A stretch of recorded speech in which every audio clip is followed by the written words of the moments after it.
안녕하세요. 아닙니다. 여러분, 오늘은 제가 이직을 하고 나서 처음으로 맡게 되는 업무에 대한 이야기를 좀 해보려고 합니다. 적응 과정에서 기존에 계시던 분들을 이렇게 서브, 보조하는 업무 말고 이제 나에게 온전히 주어지는, 특히 경력직인 경우에는 그 경력직을 뽑은 이유가 있잖아요, 회사에서. 그 이유에 해당하는 업무를 맡게 되는 순간이 올 겁니다. 제 경험상 3개월에서 6개월 정도 사이에 이런 업무가 온전히 주어지는 것 같아요. 조금 빠른 회사는 한 달 정도 안에도 이런 업무를 주기 시작하시더라고요. 제가 이제 여러 번 이직을 하면서 느낀 건, 이직한 사람 입장에서 그래도 조금 해볼 만하다라고 생각이 드는 때는 3개월에서 6개월 정도인 것 같고, 어떤 식으로든 담당하는 업무를 맡아야 되는 거는 좀 맞긴 한 것 같습니다. 여러분들이 맡게 되는 그 업무는 사실 여러분들이 처음으로 평가받는 자리에 서는 것과 같다고 보셔야 돼요. 특히 경력직은 더 그래요. 신입에게는 회사가 그래도 많이 관대합니다. 그리고 신입들은 가르쳐서 써야 되겠다라는 마인드가 회사에 이미 있어요. 그래서 가르쳐서 써야겠다라고 생각하기 때문에 좀 서툴러도 이해하는 과정이 좀 있죠. 경력직은 기회를 줘봤자 3번 정도 될까요? 그래서 그 3번 정도의 기회 안에 여러분들이 퍼포먼스를 내고 또 여러분들의 역량을 충분히 보여주지 못하면 그것이 그대로 여러분의 역량 평가가 될 가능성이 굉장히 높아집니다. 그래서 이게 좀 되게 억울할 수 있어요. 내가 회사에 정당하게 절차를 밟아서 들어왔고 그렇게 많은 면접을 다 통과를 해서 입사를 했는데 뭐를 또 검증하란 얘긴가 라는 생각이 들 수 있는데, 그냥 이거는 오피셜한 거라기보다는 여러분이 그 직무를 수행할 만한지 아닌지를 알아볼 수 있는 회사로서는 기회인 거죠. 그리고 또 이렇게 생각해보면 어떨까 싶어요. 내가 이제 회사에 있는 입장이고 나랑 같이 일할 사람이 새로 들어왔다고 보자고요. 그럼 이 사람이 자기 역량만큼 일을 제대로 못 해주면 그거에 대한 피해가 고스란히 나한테 오거든요. 그래서 그냥 믿고 맡기기는 사실 조금 불안할 수 있죠. 그래서 막 도끼눈을 보고 너 얼마나 잘하는지 보자 막 이런 거는 아니더라도 뭐 일을 곧잘 하려나? 정도의 마음은 가지고 보게 된다는 거죠. 여러분이 지금 처음으로 맡아서 하는 업무는 이후에 맡아서 하는 업무보다는 조금 더 무게감을 가지고 임해야 돼요. 그건 왜 그러냐? 여러분 앞으로의 직장 생활이 조금 더 편하고 인정을 받은 채로 출발할 수 있는 기회가 될 수 있기 때문에 그래요. 그래서 이 업무를 하실 때는 내가 이 업무를 성실하게 그리고 책임감 있게 잘 함으로써 결국 그것이 나의 역량 평가가 될 것이다 라는 것을 전제에 두고 일을 하시는 게 좋습니다. 처음으로 맡은 업무를 여러분들이 되게 잘 하잖아요. 그리고 나름의 퍼포먼스까지 냈어.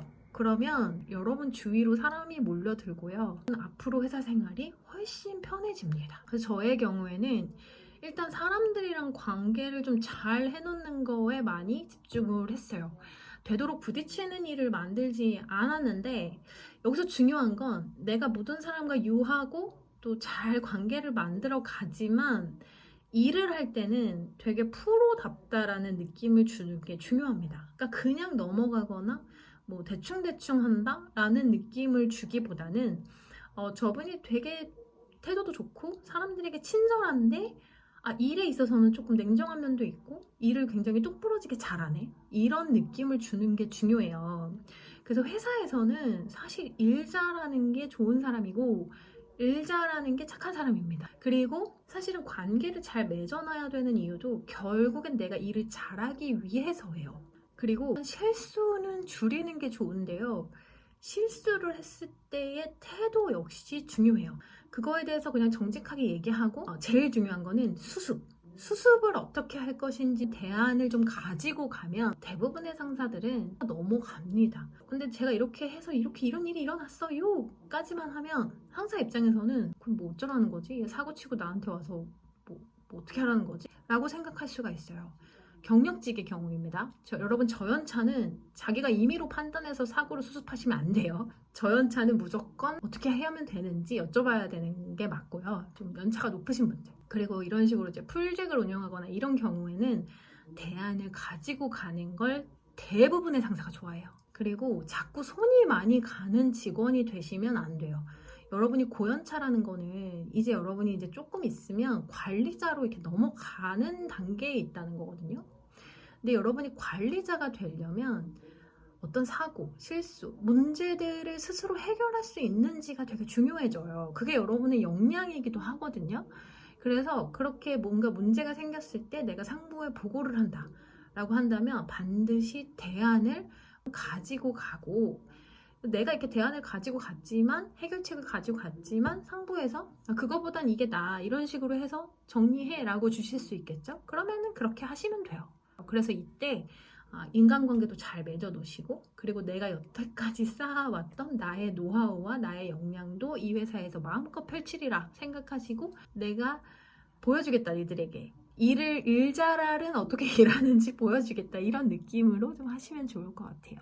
동시에 마음의 부담감이 굉장히 커요. 클 수밖에 없거든요. 저도 굉장히 마음의 부담감이 컸고, 그리고 되게 스트레스 많이 받았어요. 저 막 자다가 악몽도 꾸고 막 그랬거든요. 그 프로젝트 막바지에는. 근데 이 멘탈 관리를 잘하는 것도 되게 중요해요. 그래서 스트레스 그때그때 잘 풀어주시고 멘탈 관리하면서 이렇게 좋은 성과를 내시면 좋겠습니다.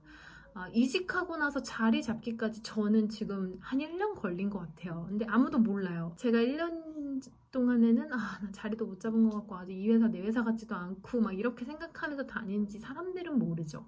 근데 나는 알아요. 너무 괴롭고 힘들고 내 회사 같지 않고, 저는 또 초기에 텃세도 만만치 않게 겪었잖아요. 그래서 그런 시간들을 보냈는데, 또 업무 하나를 무사히 마치고 나니까 이제 사람들이 좀 나를 이 회사 사람으로 좀 받아들여주는 느낌이랄까? 저 스스로도 조금 더 이 회사에 애착이 생기는, 애정이 생기는 그런 기분이 들기도 합니다. 그래서 저는 오늘 이렇게 이직하고 나서 처음 맡게 되는 주요한 업무를 어떻게 생각하고 일을 해야 되는지, 그리고 이 업무가 가지는 중요성에 대해서 이야기를 해봤는데요. 혹시 이직하시고 나서 지금 적응하느라고 고군분투하시는 분들, 좀 마음의 부담감을 가지고 계신 분들에게 도움이 됐으면 좋겠습니다. 저는 다음 영상으로 또 찾아오도록 할게요.